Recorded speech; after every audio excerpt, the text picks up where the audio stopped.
teman-teman, kami dari kelompok 3 akan mempresentasikan materi integer programming metode dualitas dan analisis sensitivitas dengan mata kuliah riset operasional dan juga dosen pengampu Ikomang Oka Permadi SEMM. Selanjutnya, adapun anggota kelompok kami yang dari saya, Gusti Ngurah Agung Chandra Palguna, nomor absen 29, dengan NIM 22026 120 dan rekan-rekan saya. Dan saya, Imade Samara Saputra, absen 2, dengan NIM 22026120101072. Wayan Bella Sintiawati, nomor absen 3, dengan NIM 22026120101073. Dan saya, Iwen Tri Adriana, absen 6, dengan NIM 22026120101082. Dengan saya, Nilo Martatari, absen 7, dengan NIM 22026 120101089. Baik, adapun bab materi yang akan dibahas yaitu ada 6. Yang pertama ada konsep integer programming, yang kedua ada metode solusi integer programming, yang ketiga ada metode dualitas, yang keempat ada interpretasi ekonomi permasalahan dualitas, yang kelima ada analisis sensitivitas, yang keenam ada penerapan dalam programmer linear. Next. Baik, selanjutnya akan dilanjutkan oleh rekan saya. Baik, untuk materi yang pertama adalah konsep integer programming. Integer programming atau IP adalah cabang riset operasional yang memfokuskan pada optimisasi dengan syarat sebagai atau seluruh variabel keputusan bernilai bilangan bulat.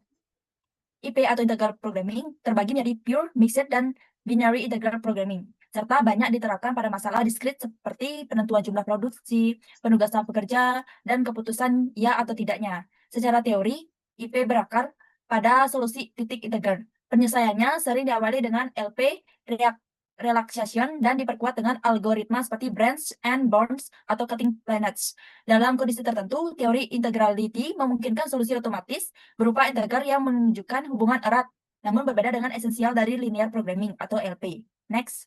Selanjutnya adalah ciri-ciri integer programming. Yang pertama adalah variabel diskrit. Variabel keputusan dalam IP harus bernilai bilangan bulat atau integer, baik positif, negatif, maupun biner. Hal ini membuat IP sangat cocok untuk permasalahan yang nyata, yang melibatkan jumlah unit, pekerja, mesin, atau keputusan ya atau tidak. Yang kedua, kompleksitas tinggi. Penyelesaian IP jauh lebih sulit dibandingkan LP, karena banyaknya kasus IP termasuk kategori NP hard. Artinya, waktu komputasi dapat meningkat sangat cepat ketika ukuran masalah besar, sehingga memerlukan algoritma khusus seperti branch and bound atau cutting planets. Yang terakhir adalah aplikasi diskrit dan kombinatorial. IP umumnya digunakan pada masa penjadwalan, penugasan, perencanaan kapasitas, facility location, dan permasalahan kombinatorial lainnya di mana variabel kontinu tidak direalistis digunakan. Nah, berikut ada perbedaan integer programming atau IP dan linear programming atau LP. Dibagi menjadi 3, yaitu yang pertama dibedakan dari domain variabel. Linear programming atau LP menggunakan variabel keputusan yang dapat bernilai real atau kontinu. Sedangkan integer programming atau IP membatasi variabel hanya pada bilangan bulat, termasuk 0 sampai 1. Perbedaan ini membuat LP lebih sesuai untuk masalah yang bisa dibagi, sedangkan IP cocok untuk keputusan diskrit seperti jumlah unit atau pilihan ya atau tidak. Yang kedua, dari kompleksitas penyelesaian.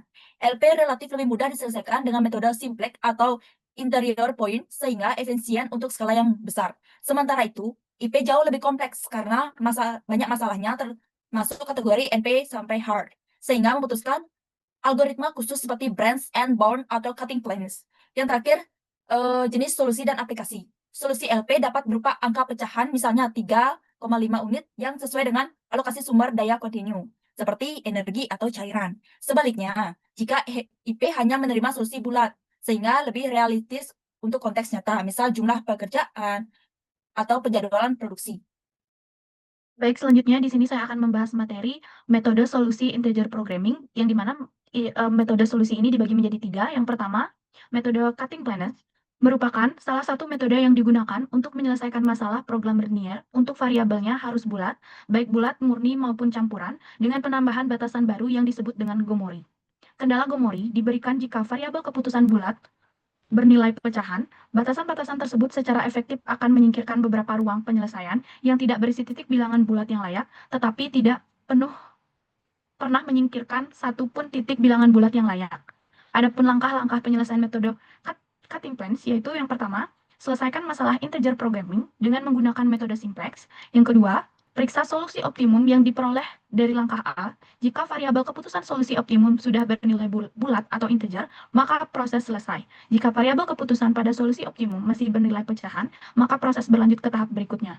Tahap yang ketiga, buat batasan atau kendala Gomori dan selesaikan dengan metode dual simplex. Adapun metode yang kedua yaitu metode branch and bound atau cabang dan batas adalah salah satu metode yang sering digunakan untuk menghasilkan penyelesaian optimum program linear yang menghasilkan variabel-variabel keputusan bilangan bulat. Sesuai dengan namanya, metode ini membatasi penyelesaian optimum yang akan menghasilkan bilangan pecahan dengan cara membuat cabang atas dan bawah bagi masing-masing variabel keputusan yang bernilai pecahan agar bernilai bulat sehingga setiap pembatasan akan menghasilkan cabang baru. Adapun langkah-langkah penyelesaian metode branch and bound yaitu yang pertama, menyelesaikan masalah program linear dengan cara simplex biasa. Yang kedua, meneliti solusi optimumnya. Jika variabel basis yang diharapkan bulat adalah bulat, maka artinya solusi optimum bulat sudah didapatkan atau dicapai. Yang ketiga, nilai solusi pecah yang layak dicabangkan ke dalam sub-sub masalah. Tujuannya adalah untuk menghilangkan solusi kontinu yang tidak memenuhi solusi bulat pada masalah itu. Yang terakhir ada, untuk setiap sub masalah, nilai optimum kontinu fungsi tujuan ditetapkan sebagai batas atas, solusi bulat terbaik menjadi batas bawah, yaitu pada awalnya ini adalah solusi kontinu yang dibulatkan ke bawah. Sub-sub masalah yang memiliki batas atau kurang dari atas bawah yang ada tidak diikut sertakan pada analisa selanjutnya. Suatu solusi bulat layak adalah sama baik atau lebih baik dari batas untuk setiap sub masalah yang dicari. Jika solusi yang demikian terjadi, suatu subbab dengan batas atas terbaik dipilih untuk dicadangkan. Adapun keuntungan dari cara pencabangan dan pembatasan ini adalah cara yang efisien untuk mendapatkan seluruh jawaban layak atau feasible, sedangkan kerugian secara ini adalah mencari seluruh jawaban program linear pada setiap titik. Dan selanjutnya metode yang ketiga yaitu metode pendekatan pembulatan. Metode pendekatan pembulatan adalah metode sederhana untuk mencari solusi dengan membulatkan solusi non-bulat dari metode simplex ke bilangan bulat terdekat. Meskipun praktis, pendekatan ini memiliki kelemahan karena solusi pembulatan yang didapat bisa jadi tidak layak atau kurang optimal dibandingkan solusi integer yang sebenarnya. Adapun langkah-langkah penyelesaian metode pendekatan bulat, yang pertama, selesaikan masalah linear programming non-bulat, masalah integer programming yang mensyaratkan semua variabel harus bilangan bulat. Diselesaikan sebagai masalah linear programming biasa dengan mengabaikan syarat bilangan bulat. Yang kedua, bulatkan solusi. Setelah mendapatkan solusi optimal dari linear programming non-bulat, nilai variabel keputusan non-bulat dibulatkan ke bilangan bulat terdekat. Adapun langkah yang terakhir yaitu cek kelayakan. Solusi yang dibulatkan kemudian diperiksa apakah memenuhi semua kendala dan merupakan solusi yang layak atau feasible. Next. Baik, selanjutnya saya akan menjelaskan metode dualitas. Dualitas merupakan konsep fundamental dalam linear programming atau LP yang menyatakan bahwa setiap masalah optimasi disebut primal, selalu mempunyai pasangan masalah lain atau disebut dual. Keduanya saling berhubungan dengan solusi optimal yang diperoleh dari salah satunya akan memberikan informasi mengenai solusi dari yang lain. Next. Selanjutnya ada prinsip dasar dan manfaat dualitas. Adapun prinsip yang pertama, jika masalah primal bertipe maksisasi, maka masalah dualnya adalah minimisasi dan sebaliknya. Yang kedua, jumlah variabel dalam primal sama dengan jumlah kendala dalam dual. Yang ketiga, solusi optimal dari primal dan dual memiliki nilai fungsi tujuan yang sama atau strong duality theorem. Yang keempat, dualitas juga menjelaskan bahwa setiap solusi feasible dari primal akan memberikan batasan terhadap nilai dual atau weak duality theorem. Adapun manfaat yang pertama, ada interpretasi ekonomi. Dualitas memungkinkan kita mengetahui beberapa nilai maksimum yang bersedia dibayar untuk tambah satu unit sumber daya atau nilai bayangan. Manfaat yang kedua, validasi solusi. Dengan mengecek kesesuaian antara primal dan dual, kita bisa memastikan apakah solusi yang diperoleh benar-benar optimal. Manfaat yang ketiga, pendekatan alternatif. Beberapa masalah lebih mudah diselesaikan dengan dual daripada primal, tergantung bentuk, fungsi, dan kendalanya. Next. Adapun contoh kasus, primal max Z sama dengan 5 dikali 1 ditambah 12 dikali 2 ditambah 10 dikali 3. Kendalanya X1 ditambah 4X 2 ditambah 3X kurang dari 10. Selanjutnya 2X1 ditambah X2 tambah X3 kurang dari 15. X1, X2, X3 lebih dari 0. Habis itu dualnya min W sama dengan 10Y1 ditambah 15Y2. Kendalanya Y1 tambah Y2 2 kurang dari 5. 4Y1 ditambah Y2 kurang dari 12. Y1 tambah 3Y2 kurang dari 10. Y1, Y2 kurang dari 0. Itu keterangannya Y1 dan Y2 merupakan nilai bayangan atau shadow price. Yang kedua, jika kapasitas kendala 1 meningkat 1 unit, maka nilai fungsi tujuan akan bertambah sebesar Y1. Dan yang ketiga, jika kapasitas kendala 2 meningkat 1 unit, nilai fungsi tujuan akan bertambah sebesar Y2. Next. Teori dualitas. Mencari solusi optimum dari suatu masalah bukan selalu merupakan tujuan utama program linear. Tabel simplex mengandung informasi ekonomi tambahan yang bahkan lebih penting daripada solusi optimum masalah tersebut.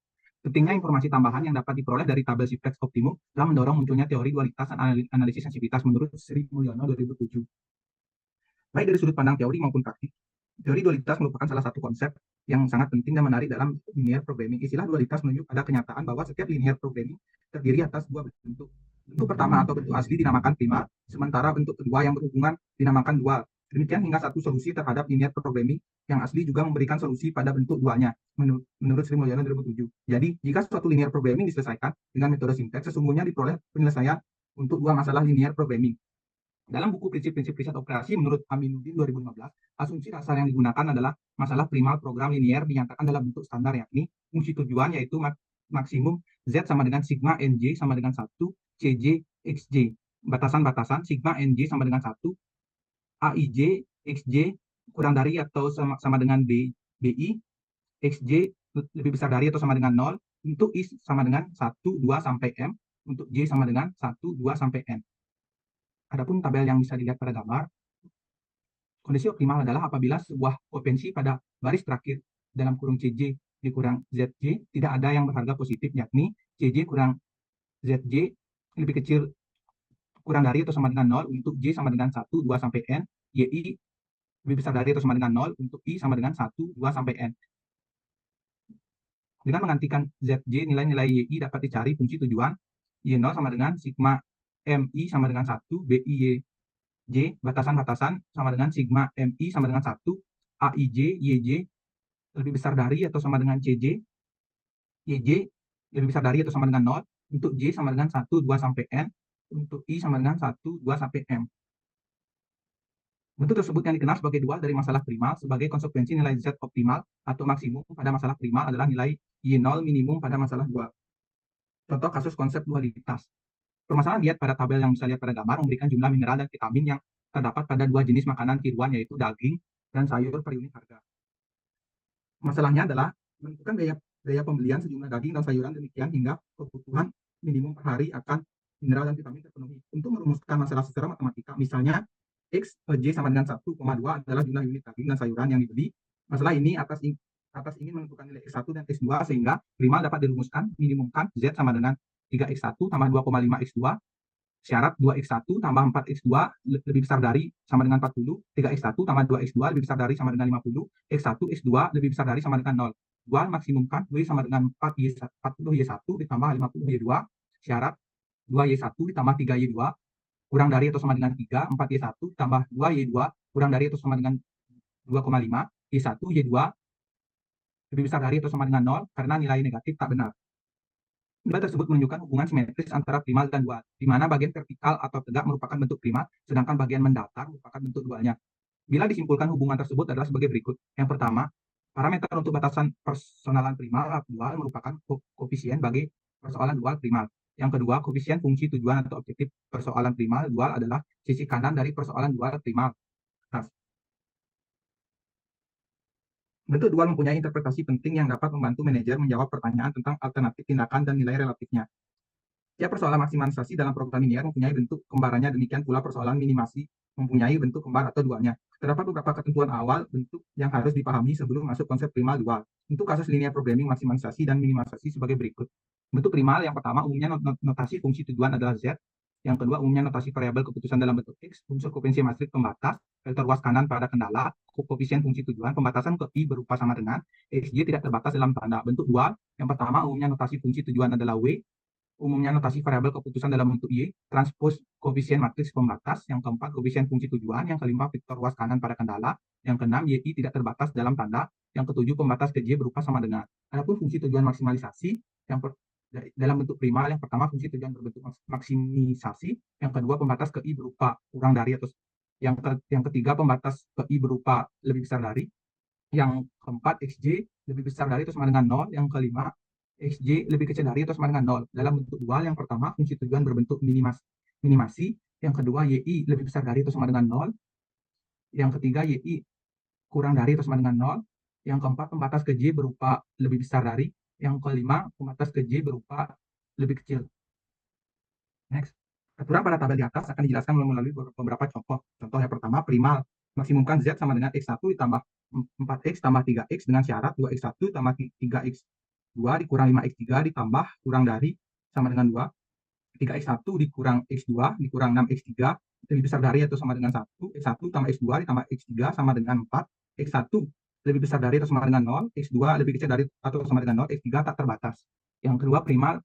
Maksimumkan Z sama dengan 2X1 ditambah X2 dikurang X3 dengan syarat X1 tambah X2 dikurang X3 sama dengan 1, X1 dikurang X2 tambah X3 lebih besar dari 2, X2 tambah X3 kurang dari 3, X1 lebih besar dari 0, X2 lebih kecil dari 0, X3 tak terbatas. Dual maksimumkan W sama dengan Y1 tambah 2Y2 tambah 3Y3 dengan syarat Y1 tambah Y2 lebih kecil dari 4, Y1 dikurang Y2 tambah Y3 lebih besar dari 1, min 5Y1 tambah 6Y2 tambah Y3 sama dengan 3, min Y1 tambah Y2 tambah Y3 sama dengan min 1.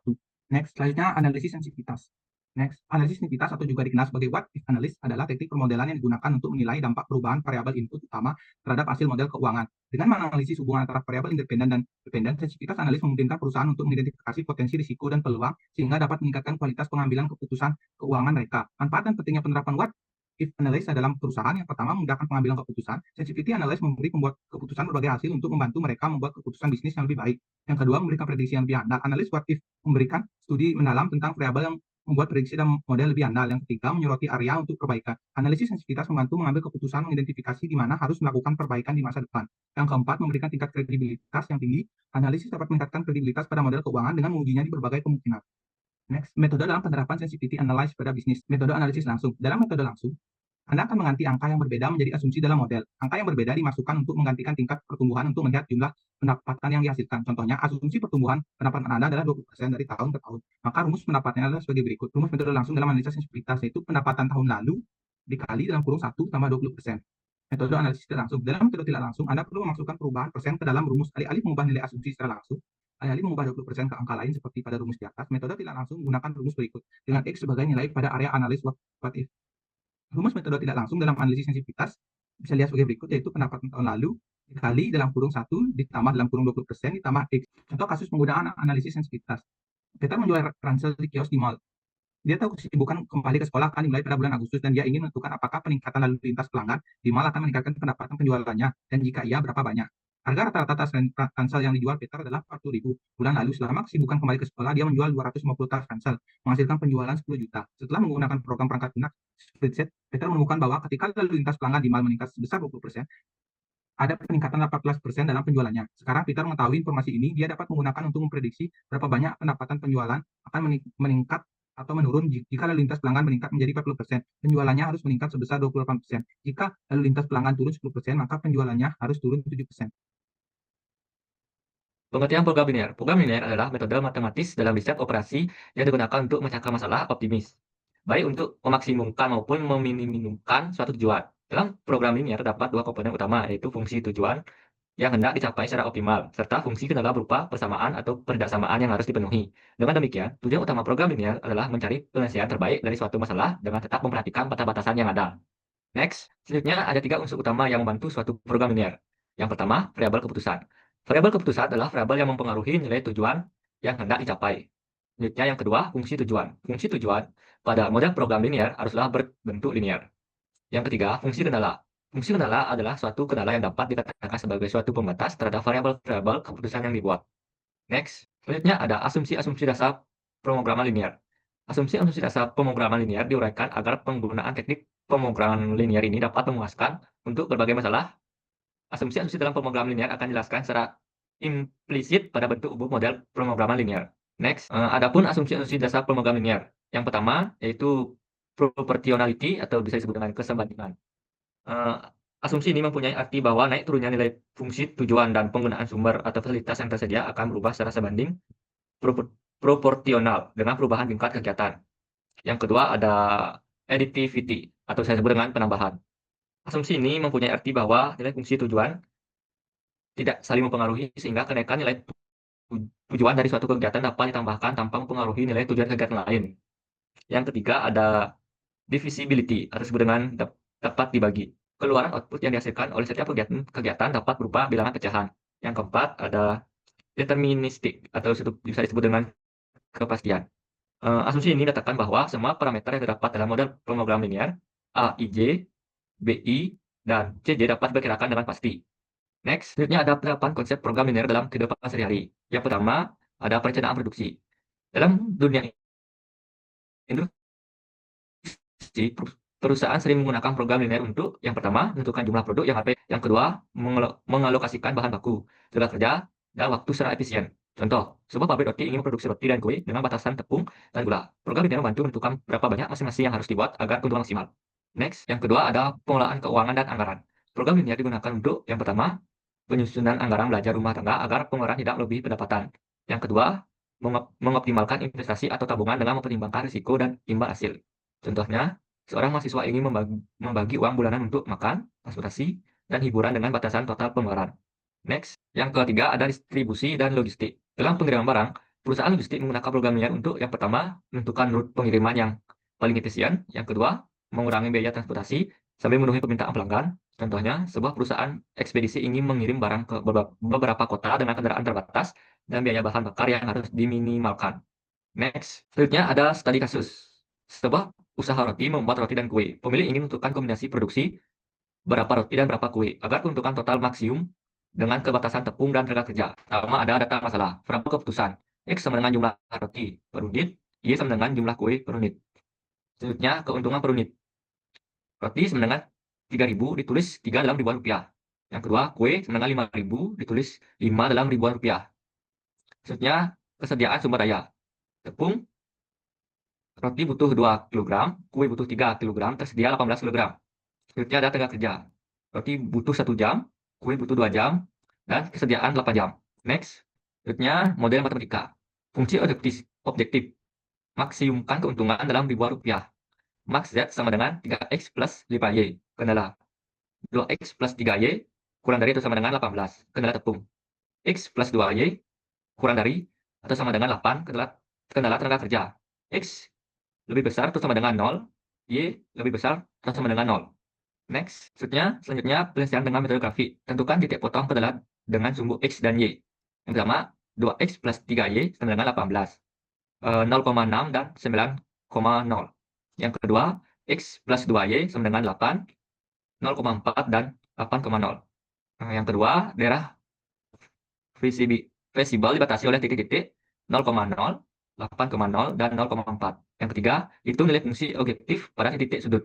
Yang pertama, 0,0 dibagi Z sama dengan 0, 8,0 dibagi Z sama dengan 24, 0,4 bagi Z sama dengan 20. Yang keempat, nilai maksimum adalah Z sama dengan 24 pada titik 8,0. Next, selanjutnya ada interpretasi hasil. Solusi optimal diperoleh dengan memproduksi 8 roti dan 0 kue dengan keuntungan maksimum 24.000. Hal ini terjadi karena keterbatasan tenaga kerja membuat produksi kue tidak efisien dalam kasus ini. Selanjutnya, grafik daerah visible. Berikut adalah grafik daerah visible beserta titik sudutnya dan solusi optimalnya. Bisa dilihat pada gambar berikut. Selanjutnya, saya akan membacakan kesimpulan dari materi yang telah disampaikan dari kelompok 3. Integer programming atau IP adalah metode riset operasional untuk masalah diskrit dengan variabel keputusan bilangan bulat. Sering digunakan pada penjadwalan, penugasan, dan produksi. Metode penyelesaiannya meliputi cutting planets, branch and board, dan pembulatan dengan kompleksitas lebih tinggi dibandingkan linear programming atau LP. Konsep dualisme memberikan makna ekonomi melalui shadow price, sedangkan analisis sensitivitas membantu menilai dampak perubahan variabel. IP dan LP banyak diterapkan dalam produksi, anggaran, distribusi, dan logistik, guna meningkatkan efisiensi sumber daya. Baik, sekian materi dari integer programming, metode dualitas, dan analisis sensitivitas. Terima kasih kami sampaikan kepada pendengar dan Bapak dosen. Akhir kata kami ucapkan hidup kesepian tanpa kekasih. Cukup sekian dan terima kasih.